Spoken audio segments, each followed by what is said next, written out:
We all thought it would be a little more decisive than that, but as we know, with Iowa, things don't come easy. And I think that's fair. And for all the challenges and difficult losses they've had this year, it feels a little bit good, even though you're beating a team that you should have beaten by a lot, to actually be able to come back and pull out a victory in the last 90 seconds. So I think it left everybody with a good feeling.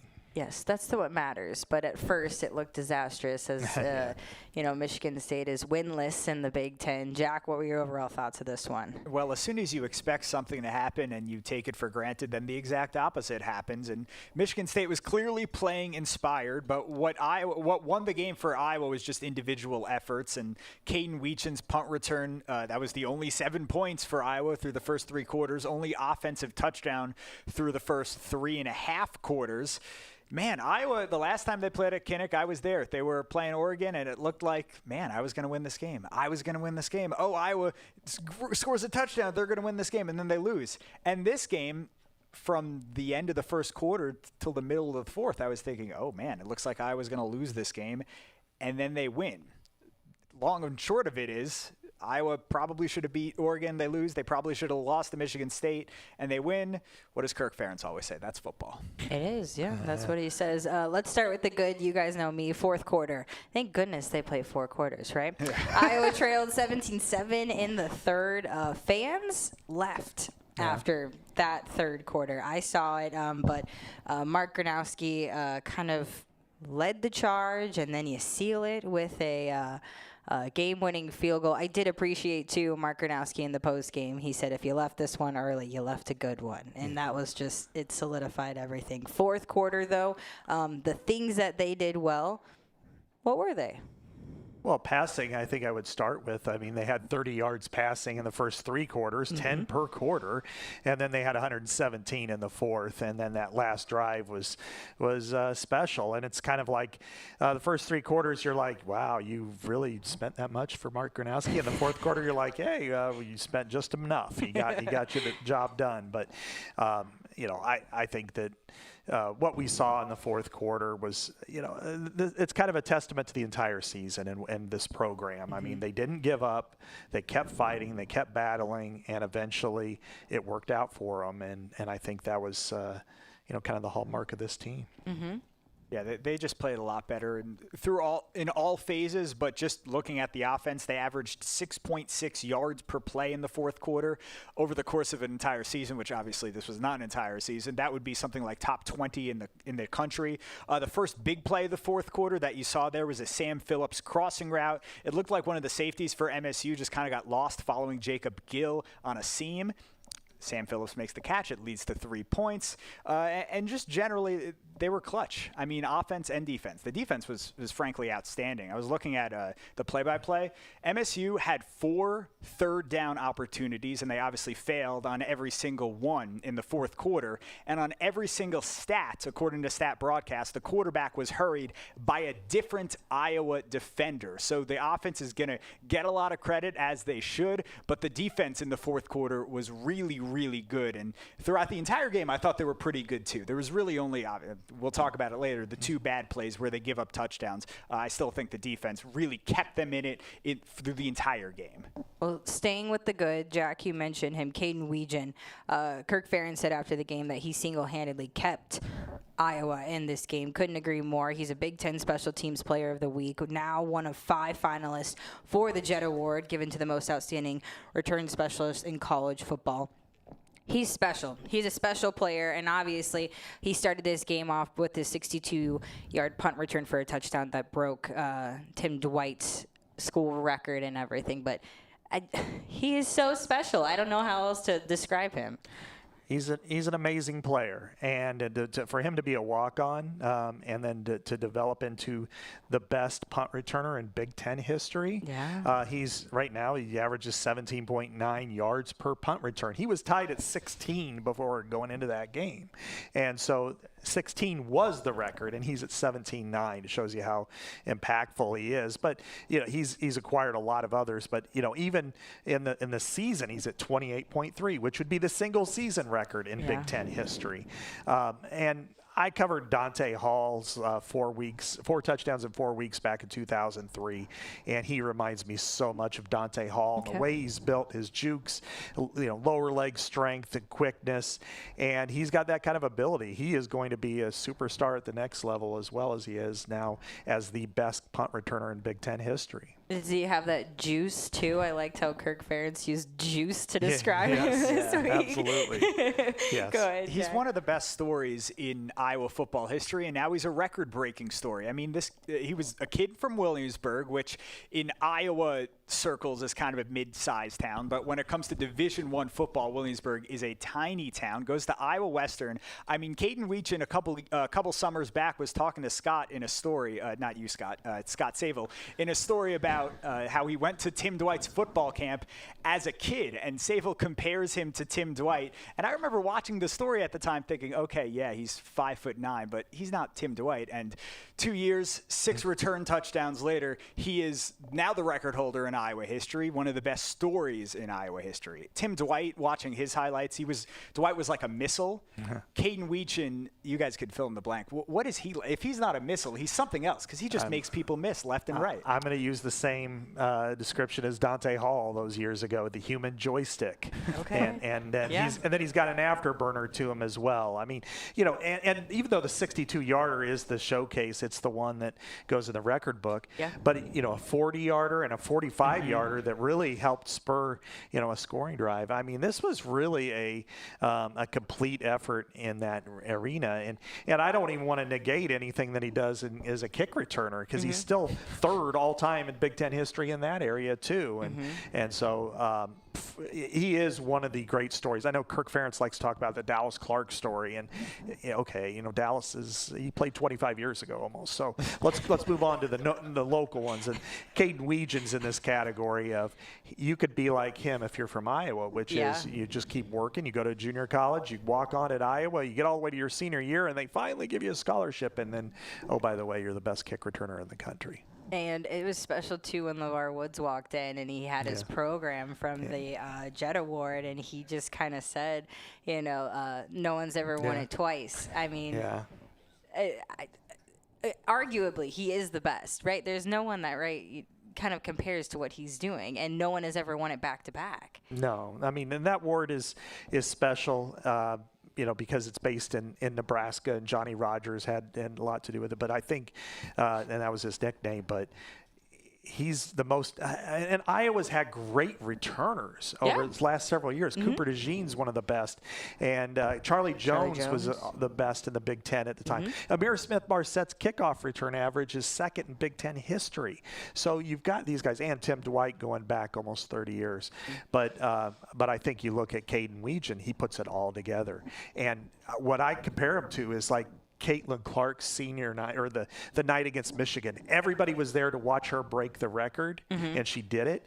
Well, everybody was there to watch Caden Weegin on his senior day, break the record, and he did it. I know. And if you can do that as a skill player, you're special. You're elite. Yeah.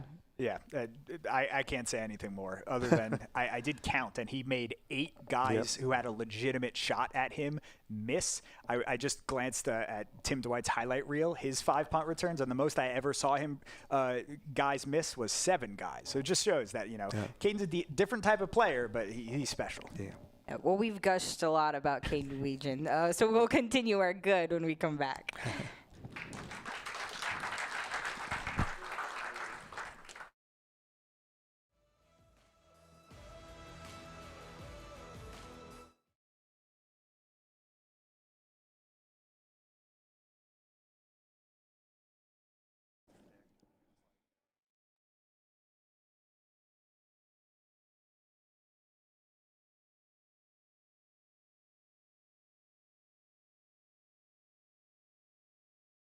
True.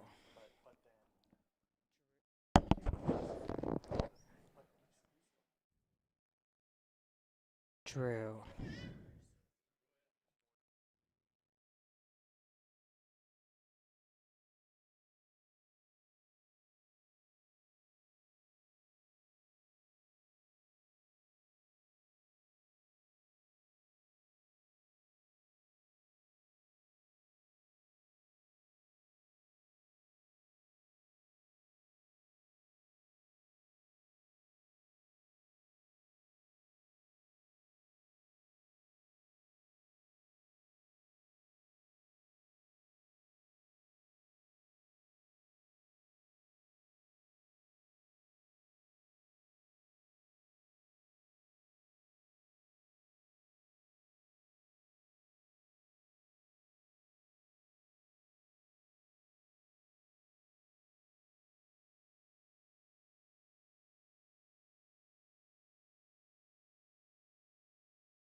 All right, welcome back into On Iowa Live. We're going to continue our good, someone that we have not mentioned yet, Drew Stevens, obviously making the 44-yarder to win the game, but he made me a little nervous on Saturday, whatever that was. You know, you have your first attempt and the one right before half, and you make it. You think it's good, and then you miss the actual one that counts, and then for the game winner, you miss it, and then you make it. You know, it was just very back and forth. But he shared too that this one was special just because he missed his final kick his senior year of high school.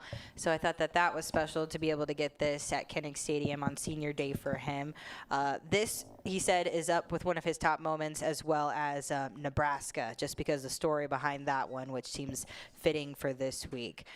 Thoughts on his performance? Yeah, I think it was.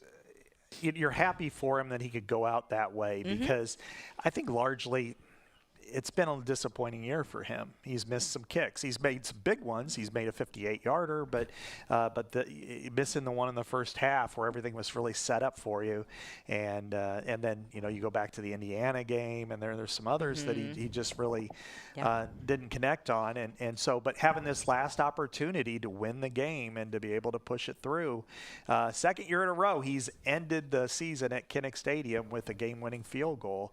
I think that's special, and he's got as good of a leg as any player they've ever had there. I mean, Nate Kading was great too, but I think his leg might be stronger. It's been a really good career, but I think that it was good for him to be able to push it through. Yeah, career-wise, Drew Stevens is also a great story because he was good his freshman year. He put on some weight his sophomore year, but he actually kind of took a step back in terms of percentages. And remember, he had a battle with Aaron Blom. And Aaron Blom, speaking of final plays at Kinnick, Blom missed the field goal at the end of a Cyhawk game, run through 3 years back in a rainy day at Kinnick where Iowa State wins. It was Matt Campbell's first win at Kinnick Stadium, first win against Iowa. But Drew Stevens has obviously stuck with it, and LeVar Woods has often talked about the mental game. Drew Stevens has always had the physical traits, but his mentals have just been so impressive. His ability to keep himself calm in huge, huge moments. Game-winning kick at Wrigley against Northwestern was huge. A cold game-winning kick against Minnesota. I think that was 3 years ago. Yeah. And obviously this one against Michigan State. And don't say never, or don't say he's done, because he could have another big kick against Nebraska. Let's keep that going. Let's go to the bad. Michigan State. Not only did Iowa miss that field goal heading into the halftime, but then they come out and then they go up 2 touchdowns. They took a 17-7 lead at this point. What was the breakdown when it came to the Hawkeyes and defending the Spartans at that time? I think you got to take both scoring drives, and they're a little bit different. I think the first one was either there was some sort of loss in coverage that enabled McCray to get past either the corner or the safety. It's really hard to know which one was at fault necessarily. But then the second one, there was a false start, and you had the H-back that was able to kind of get a start off the line of scrimmage and then ran kind of a chair route, and that really set up the second touchdown, and that one should have been called. I was really surprised that it wasn't. So, but I would say that Michigan State, they've got a very young quarterback, and they've got a lot of talented players. They're playing better than their record is. I think they're not coached as well as their record is, though. Okay. So. Yeah, I can't break down the X's and O's as well as you, Scott, but I do want to give a lot of credit to Alessio Milivojevic. Yeah. There we go. You say it, not Who me. made some fantastic throws. His throw over the top of a blitzing Zach Lutmer and over Cohen Entringer's head into the end zone. That was the second touchdown, was one of the more impressive throws we've seen from an opposing quarterback all season long at Kinnick Stadium into the north end zone. So I think the first one, the 40-plus yarder that you saw in the highlight reel where Deshaun Lee gets beat, I felt the same way with you. I couldn't quite tell. There were two wide receivers crossing over each other, and Lee got beat. He was kind of left on an island. That's more of a Phil Parker question of what went wrong. But I think Iowa's defense, I think they did just fine, and I didn't mind the play call on the zero blitz that Zach Lutmer got in the quarterback's face. Quarterback just made a great throw. Yeah. We're going to chalk the ugly as the first 3 quarters. Yep, just Oof, that because, I offense. mean, you had the 2 turnovers. Gronowski, obviously, the only highlight truly was Caden Weege, he had a missed field goal. Reese Dakins not punting the ball as well as he could. It was hard to watch. I'll just say that. Agreed? Yeah, I felt like we took a time machine back to 2023 with this offense, and it was like, are you kidding me? I thought we were done with this. But the first 3 quarters were definitely difficult to watch. I mean, when you have 30 yards passing against one of the worst passing defenses in the Big Ten, you're thinking something's not right, something's not clicking, and it really hasn't clicked all year in that area. But and Michigan State, to its credit, tried to stall the Iowa running game, and it seemed successful. The yards say that Iowa did a nice job, but Right. the actual impact was lesser than what you probably would expect. Yeah, I was glancing, and the running game wasn't terrible. 4.5 yards per carry through the first 3 quarters. We give Mark Gronowski a lot of credit when he does great things, but I think he was poor in the first 3 quarters. He kind of looked a little statue-esque. He didn't run the ball a lot. I don't know if it was senior day nerves, but he was just a little bit late. And one of the sacks you saw, I'm not sure I'd call it a coverage sack. These are higher level, football terms, but you're right. Gronowski should have thrown the ball, or he should have ran away. They were only sending 4 guys, and at a certain point, your internal clock needs to go, okay, I got to get out of the pocket. I got to get rid of this ball, and Gronowski didn't do it. And I think if you're Kirk Ferentz, look, Kirk wasn't going to high Gronowski out of the game, but I think a lot of other coaches would have. They would have said, this quarterback is just not performing to his high level, his high standard. Gronowski has a very high standard, and he's been really good these past few weeks. He just was really bad through the first 3 quarters. You give him a ton of credit for coming back and playing fantastic in the 4th. Let's get to an audience question now. This one is from Walt. The last time Iowa faced the special teams coordinator, he was the same coach for Tennessee 2024 Cheez-It Bowl game. Better results this Friday for Weegen and the Hawkeyes. Question mark. Coming up? Sure hope Yes, so. coming up. Yeah. The Cheez-It Bowl or the Citrus Bowl or whatever you want to call it 2 years ago was a disaster on offense. I mean, that's where it really started. I mean, you had a quarterback who threw an end zone interception, who threw a pick 6, and then fumbled inside his own 5-yard line. You gave you no chance to win. You could have punted on first down and you'd have been better off. I don't know. Special teams, Caden Weegen's terrific. I expect him to play well, and that's what I would say. Walt, that's some good research right there. Yeah. Looking a little bit ahead, obviously, Iowa, Nebraska this week. Hawkeyes have won 9 of the last 10 against Nebraska. Dropped the game in 2022. That one was in Iowa City. This game has obviously been controlled by the Hawkeyes, but it's been close the past few years. And cold. Yeah. It was 16 degrees, I think, last year, or felt like it. Yeah, it's really cold. I mean, but this, obviously, Nebraska, they're dealing with some injuries right now. But still, it's heading to Lincoln. That's always a battle. Their senior day, too. Like, they really want to get a win. And they just got whooped by Penn State 37-10. That's a game that could have changed on a dime if Nebraska gets it in on 4th and 1 from the Penn State 2. They got stuffed instead of kicking a field goal. And Matt Rule said post-game, like, we're trying to win. We're at Penn State. We're trying to win here. So if they get that yard, I don't know if I know Nebraska's not winning the game, but the final score looks a lot closer. So this is not a bad Nebraska team. It's just a Nebraska team with a backup quarterback that's been dealing with some injuries. But man, they're really gonna want to beat Iowa after the performance last year and the handshake that wasn't. Iowa had a backup quarterback in that one. That is true. That is true. A 5th string quarterback.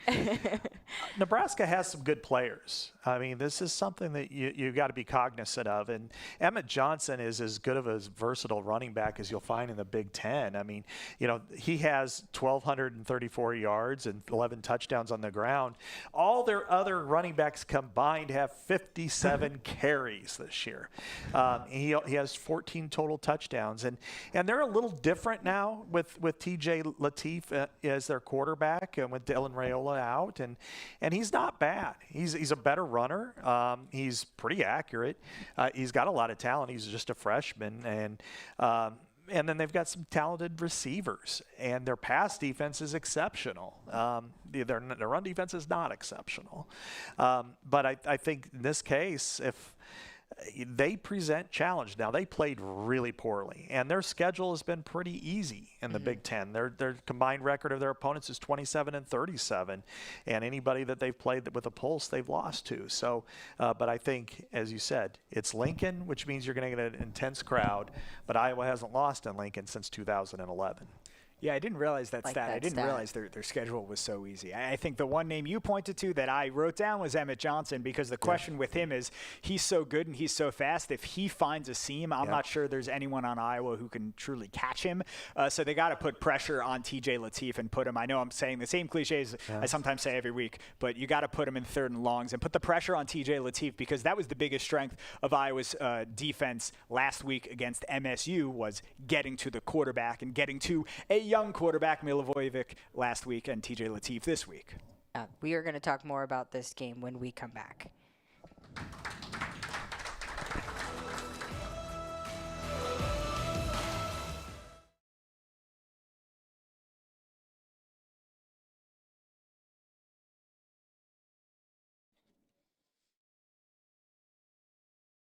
Who got it? Just the one? Or is it two? Oh, no. No, Okay, yes, just the one. Just the one. Okay, no worries.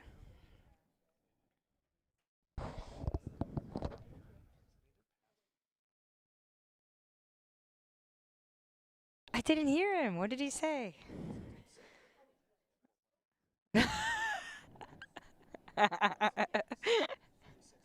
Don't listen.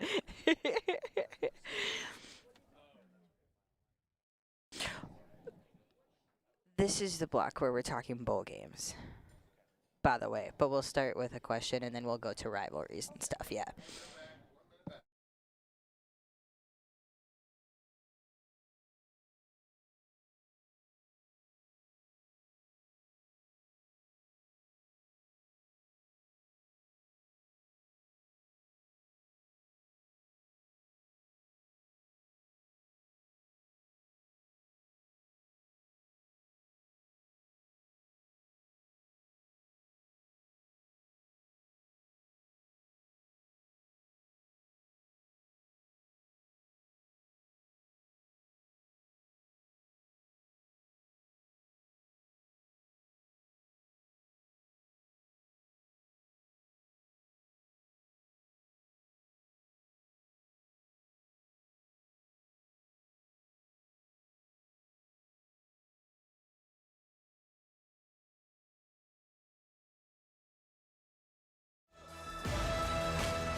All right, welcome back into On Iowa Live. We are going to start with an audience question first. This one's from Eugene. Which Nebraska quarterback would Iowa rather face?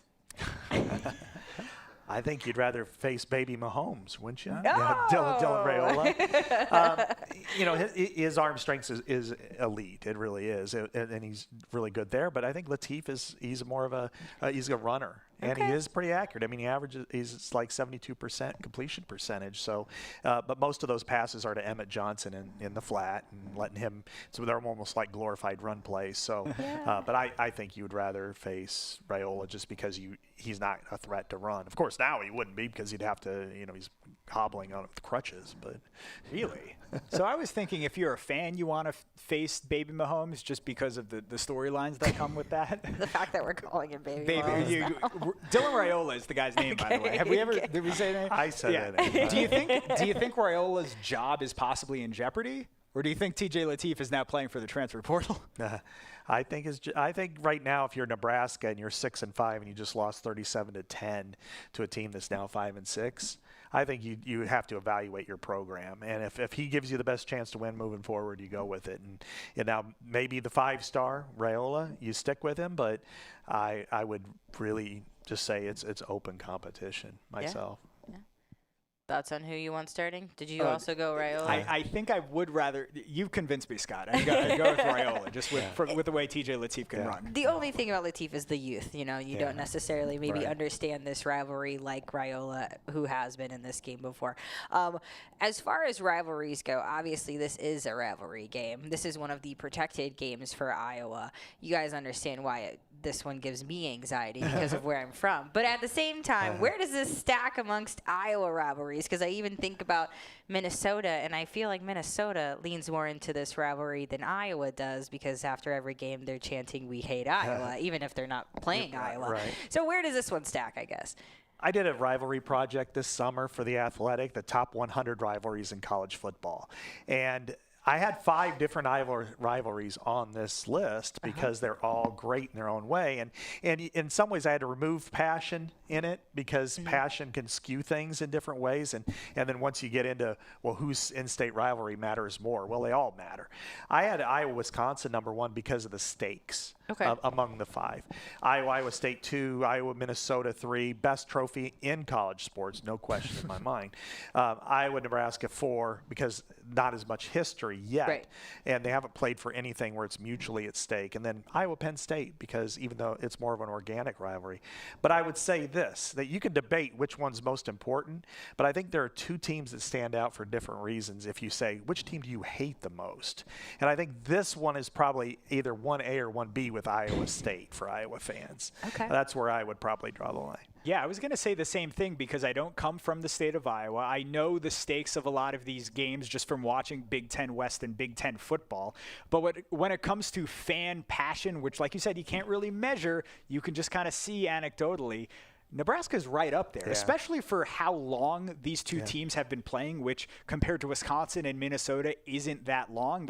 The rivalry hasn't had that long to simmer and to fester. It's kind of just been an instant thing, and Iowa fans hate Nebraska and Nebraska fans hate Iowa. Sometimes it's that simple. And this is anecdotal, but I feel like I'm noticing that. It's right up there with Iowa State. Yeah. It is fun, though, because it is a newer one, like you said, Scott. So it's doesn't have the history as others, but I do think that there's a little bit of hate on kind of both sides of the border there and everything. Go ahead. Yeah, I was going to say that the other thing is you mix kind of the worst elements of each fan base together, and it's like oil and water. And I mean, kind of Iowa's case, sometimes there's an insecurity, and with Nebraska, there's clearly an arrogance for what, I don't know. But, you know, when you get those 2 together on social media, it gets, I get caught in the crosshairs all the time. So there is a true hatred there. And if they ever play for something where it's, you know, hey, it's the playoffs at stake, or, you know, we always thought the division title would be, but it never was, that it could be explosive. Yeah, that's incredible to think about. How many times have we seen this game that, like, one team is trying to get to 6 wins or one team is trying to prevent the other team from doing something? Geez, when if CBS gets this game in the next 5 years and it's, you know, number 19 in the playoff rankings, Iowa versus 21 Nebraska, it doesn't even have to be top 10. It could be, like you said, explosive. Yeah, well, that's Nebraska's fault. I mean, seriously, they haven't won 7 games in a regular season since 2016. It's their fault. Right. It's also a great rivalry, not the Heroes Trophy itself, but the Heroes game is one of the best aspects of any rivalry in the country. I agree. That's where we can agree. Let's look towards the future. Iowa does have, obviously, a bowl game after this game. Scott, you've done some predicting, things like that, of where they might be going. Where do you think the Hawkeyes are headed? Regardless, or maybe this game is a factor if they win or lose in Lincoln. Where do we think the Hawkeyes might be headed? I think the winner will go to Tampa for the ReliaQuest Bowl, formerly known as the Outback Bowl. I think that was clinched not only by Iowa's win the other day, but also that Illinois lost. So there's not that potential for a 2-game discrepancy. Iowa hasn't been there since 2018. They're clearly a team that people follow. They'll watch on TV, and they bring a good crowd. And some of the teams that are there, I mean, the one that I've been projecting for the last 2 weeks, because I do our projections and talk to bowl people, is Iowa-Texas. And I think that would be a really interesting matchup. Phil Parker versus Arch Manning. You're hurting me by saying that. Why? That's going to be a divided household. What are my parents going to choose, me or the... Their school. Where they're from, I don't know. I think I know the answer. So you think Iowa, Texas potentially? If Iowa wins. If Iowa doesn't win, if they're not successful on Friday, then probably Vegas, which they'll play a Pac-12 legacy team. And that's really complicated where the old Pac-12 still has its old ties, even if they're in the Big 10, Big 12, or ACC. I can tell you I want to see Iowa against an SEC team. I mean, look, I did the research. Kirk Ferentz has played inside Raymond James Stadium 6 times. So a seven, what's one more? A seventh. A sixth to a seventh. Ask your kids. I do want to see an SEC team like some rising star or star quarterback. Depending on what happens with the SEC, they could play Texas and Arch Manning. There's Diego Pavia and Vanderbilt if Vanderbilt loses that game. Or if Vandy beats Tennessee this upcoming week, you might see Joey Aguilar from Tennessee. That would be a retread matchup, but that would be a good matchup, Tennessee and Iowa. So I can't really prognosticate, but I can tell you that's what I want to see. Yeah. I don't know if Iowa wants to see Tennessee again in a bowl game. All right, we will chat more when we come back.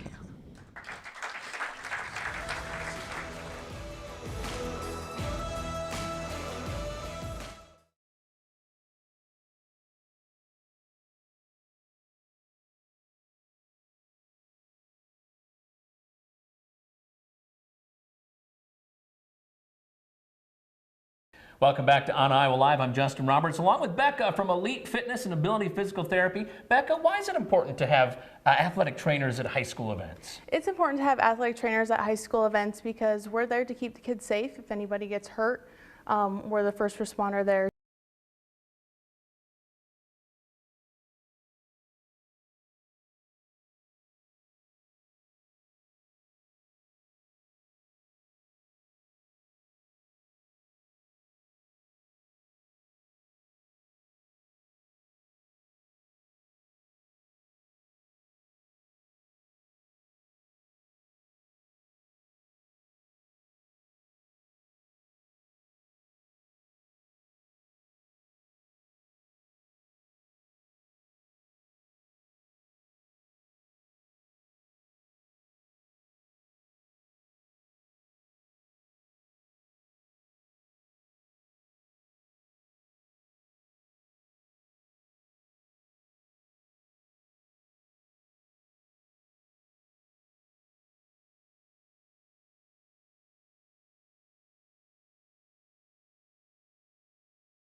Welcome back to On Iowa Live. I'm Justin Roberts, along with Becca from Elite Fitness and Ability Physical Therapy. Becca, why is it important to have athletic trainers at high school events? It's important to have athletic trainers at high school events because we're there to keep the kids safe. If anybody gets hurt, we're the first responder there to get them the help that they need. What's the difference between a physical therapist and an athletic trainer?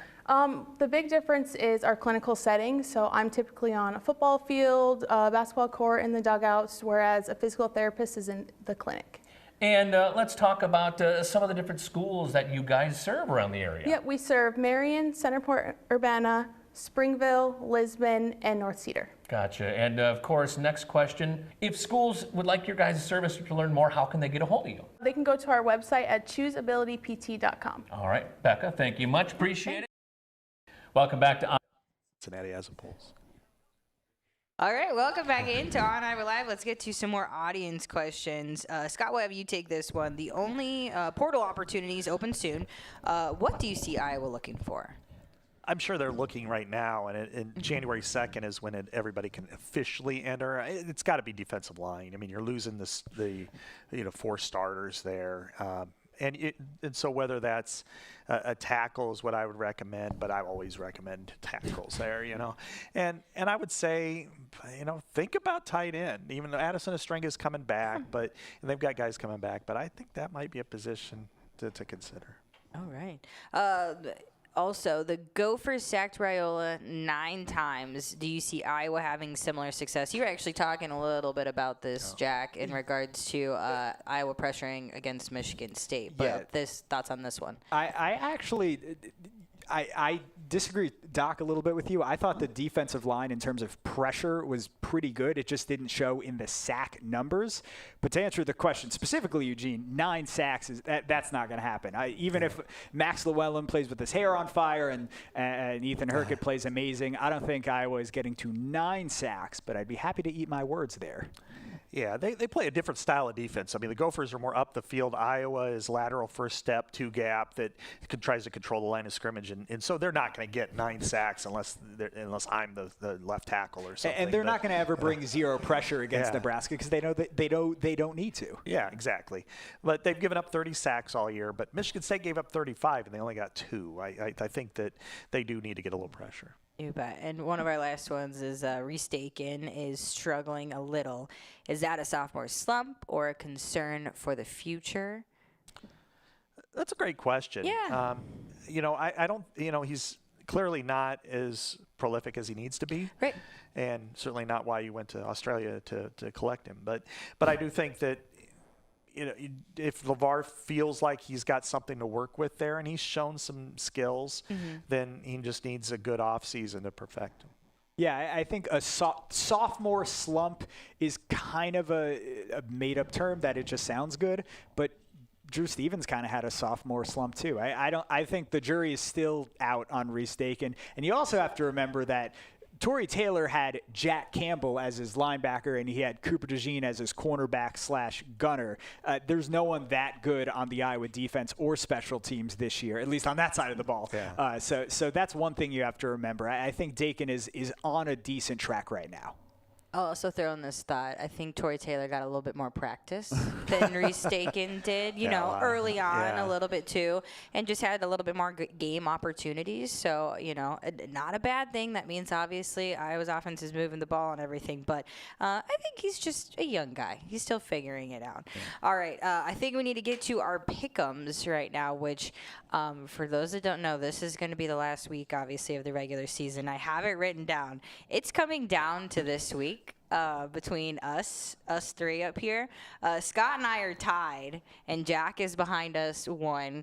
Colin's down a little bit. He's got 37 right throughout the season. We're in the 40s, so 43, 44 is where we sit right now. But our picks, you'll see where things can kind of shake out. So we will determine a winner by the end of this week. But let's start first with the game of the week, obviously, Iowa versus Nebraska. Who do you got? I've got the Hawkeyes because running games travel, and there could be bad weather, whatever. And Nebraska's run defense is not very good. I mean, it allows 4.8 yards per carry, almost 170 yards per game, and that's pretty much how Penn State brutalized them. So I think Iowa can do the same thing. Yeah, Iowa. I picked them because they have the more experienced quarterback. I know it is in Lincoln, but that's a place Iowa knows how to win. And if you pick Iowa in this game over Nebraska for the last decade, you're making out like a bandit. So I think, plus Iowa just played 3 bad quarters and 1 great quarter. Nebraska played 4 very bad quarters against Penn State. So if you want to use that as your tiebreaker too. Colin is also on the good guys, and I don't need to explain why. Iowa State and Oklahoma State, we all went with the Cyclones this week. Why did you go with the Cyclones, Scott? Oklahoma State hasn't won a game yet in the Big 12. It's pretty self-explanatory, but yes. I think the Cyclones they all those injuries really hurt them, but I think that they are still a pretty good team, and I think they go out strong. Yeah, I'd probably pick Iowa State in a lot of Big 12 matchups. It just so happens that Oklahoma State has been terrible this year. But Iowa State, give them a lot of credit for bouncing back after their 4-game losing streak, and now they're playing really good football, arguably their best football they've played all year. Yeah. Yeah, we are across the board. Moving on to Ohio State and Michigan, another matchup in the Big Ten. Scott, who did you pick? The Ohio State University. I mean, you know, they're so much better off right now at offensive coordinator with Brian Hartline than Chip Kelly. Chip Kelly devised the worst game plan I've ever seen in a Big Ten game last year. Well, Michigan had the 2 best defensive tackles in the country, so what are you going to – but you have the best wideouts. They don't have their best cornerbacks, so what are you going to do? Let's run the ball up the middle the whole game and give them faith.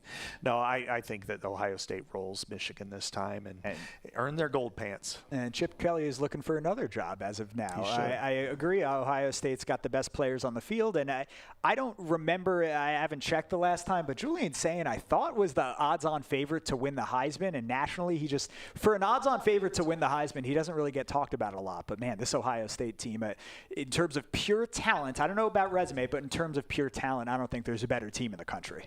No. Ryan Day has only beat Michigan once, but I did go Ohio State. Colin did go Michigan. We've got 2 more to get through. These are the deciders for us this week. Texas A&M versus Texas. Scott, you have A&M.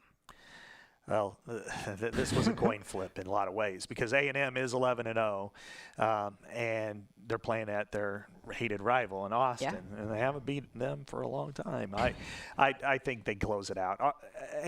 Texas has been kind of inconsistent. They don't really have a lot of quality wins other than Vanderbilt, so I think this is Texas A&M's crowning moment of the season when it all falls apart after this. I too went A&M, so I'm a traitor to my family at the Thanksgiving table this week. But Jack, you went with Texas. Why? Yeah, I'm going hook 'em because eventually at least I've been saying A&M's got to slip up at one point. And I think this is their chance to do it because Hook'em is playing for a spot in the playoff, and A&M obviously they want to win this game. It's a heated rivalry, but Texas is playing for everything, and I think Arch Manning has improved. And you're right, Texas has shown inconsistencies, but at their best, they're really good, and I think they can compete with anyone in the SEC. All right, our last one, Vanderbilt, Tennessee. Scott, you went with the Vols. Vols are at home, and I love Diego Pavia. He's one of the most interesting players we've seen in a long, long time, and Vanderbilt's a great story. But going on the road at Neyland Stadium, that's a tough place to go. I think I could see it being a shootout. I'm going to go Vols. And Jack and I, we went Vanderbilt. Same deal as Texas. I just kind of had a gut feeling that Vanderbilt knows they win this game, they're guaranteed in the playoff. Maybe guaranteed is a bit of a strong word, but I think that's why they're going to win. They're going to play very motivated, and Pavia is a great story. So is Aguilar, too, with Tennessee. Yeah. All right, well, we shall see. It all comes down to the final week. We're talking hoops when we come back.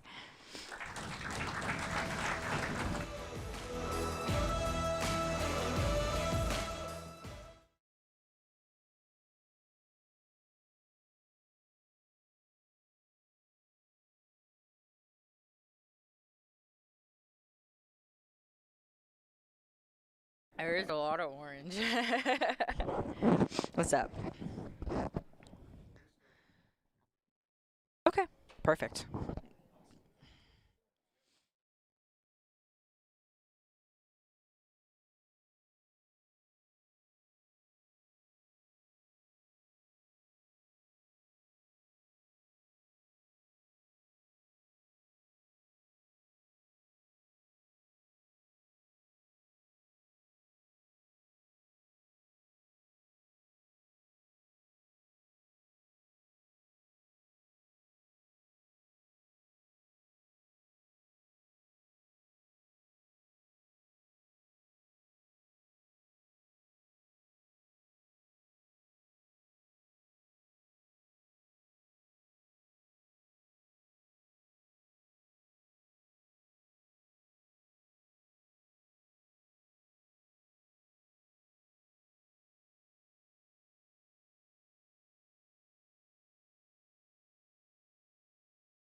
All right, welcome back into On Iowa Live. We are going to talk Iowa hoops, starting with the women, who bumped up to number 11 in the AP poll. It's the highest AP poll ranking under Jan Jensen. Scott, last week, I think it was last week, we were chatting, this Iowa women's team is undefeated, but they hadn't beaten anybody. Where do they stand now in your book? They've proven it. Yeah. I mean, the Baylor game said a lot to me. Oh, yeah.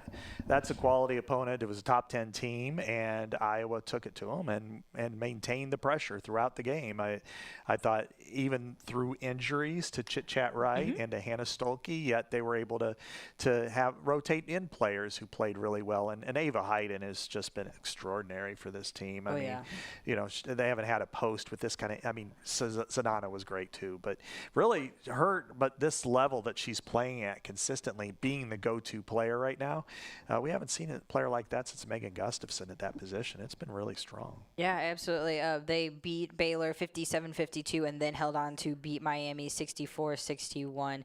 You mentioned Chit-Chat leaving that game, the Baylor game, I should say. She still has not returned yet, but Taylor Strimlow.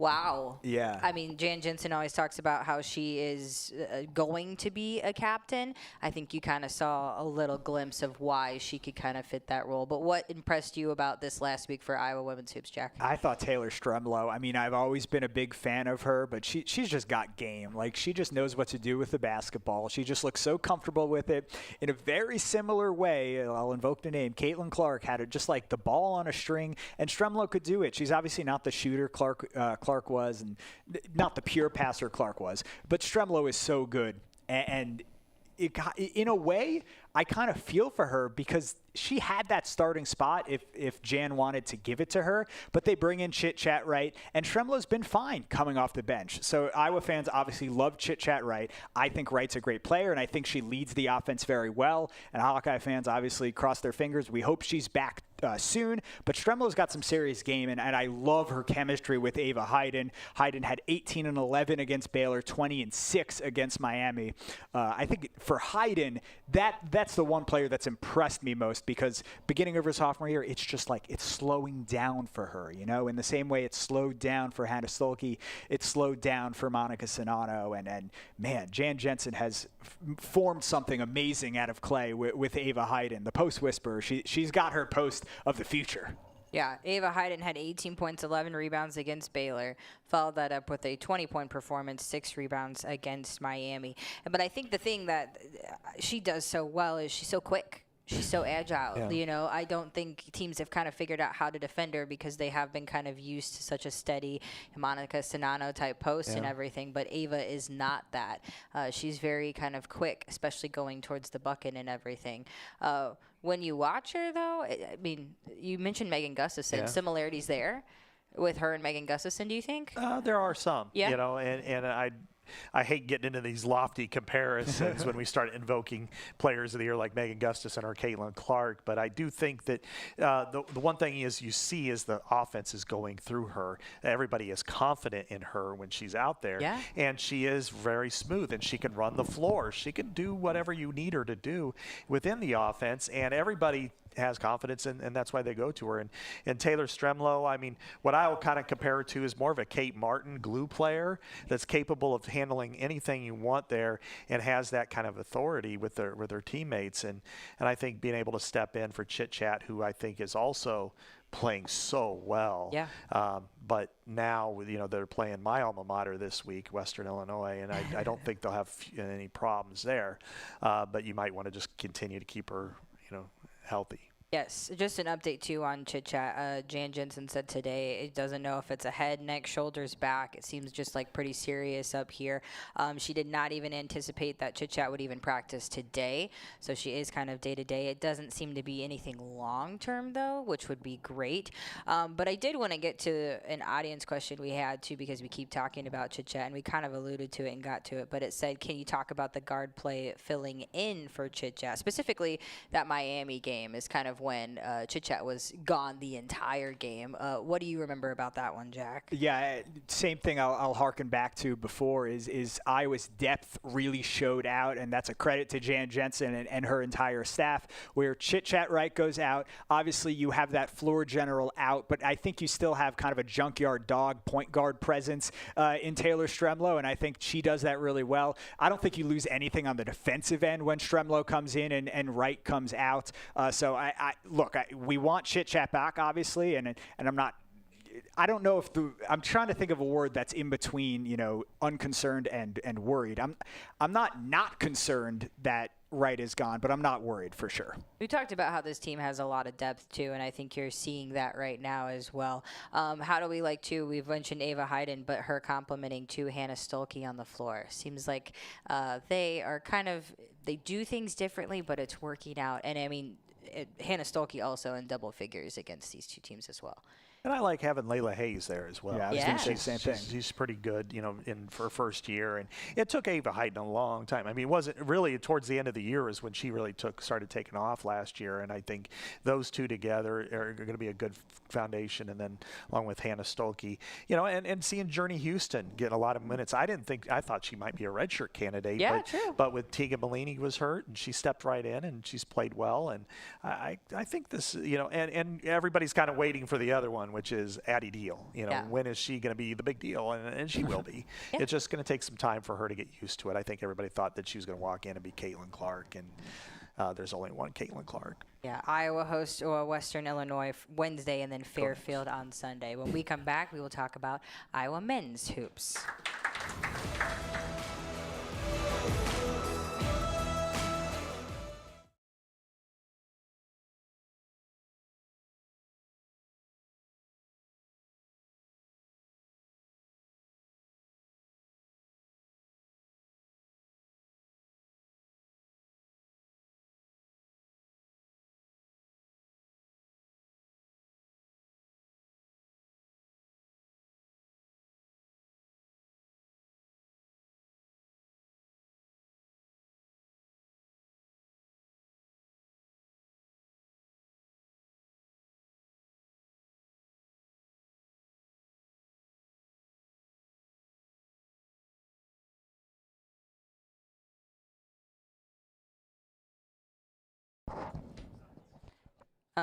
We have the two questions, right?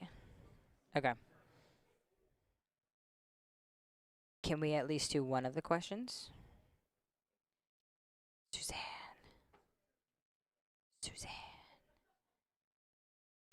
How well do you think the men's team will perform away from Carver?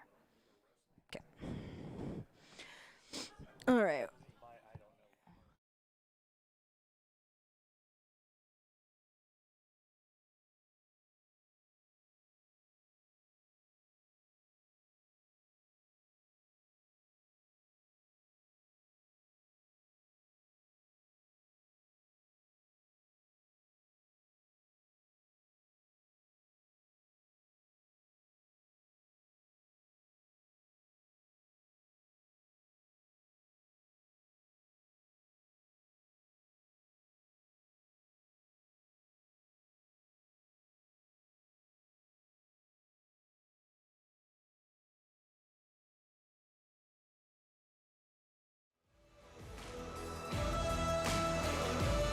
All right, welcome back into On Iowa Live. The Iowa men's basketball team now 5-0 on the year, but they play Ole Miss tomorrow. It's a late one, 8:30, and then they'll continue playing from there in the Acrisure Classic in Palm Springs. I do want to get to an audience question, which might just lead us into our conversation. Suzanne asked, how well do you think the men's basketball team will perform away from Carver, which I think is very applicable right now?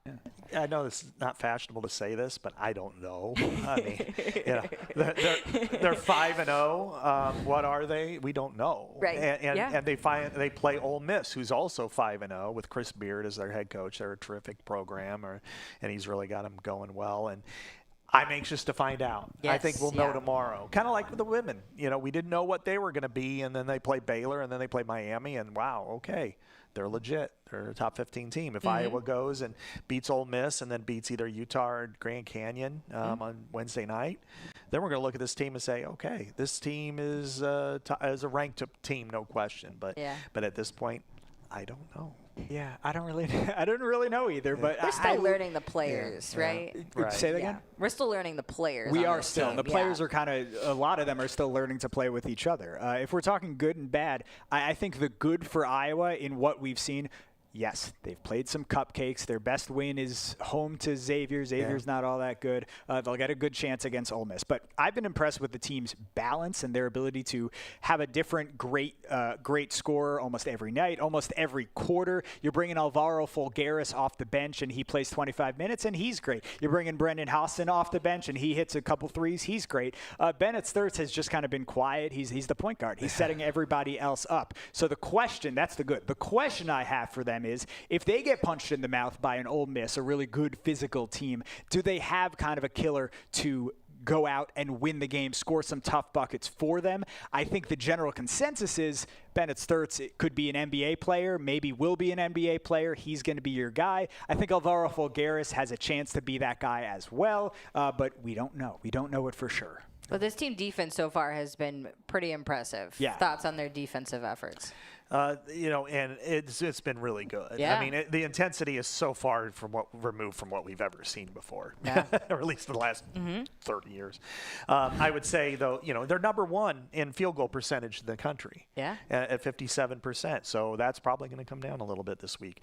But Ole Miss is 134th.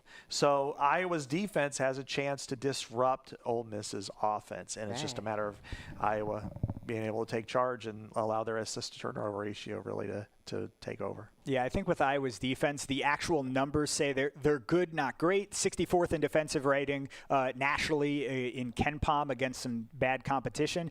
But what you're actually seeing on the floor, the intensity from the five guys on the floor and the assistant coaches, I think that gets you excited if you're an Iowa fan. You alluded to it. The bar is a little bit low when it comes to defense, but they're pretty solid. They got a great chance against Ole Miss. We will find out, won't we? Thank you guys for joining me this week. I appreciate it. We will see you again next week.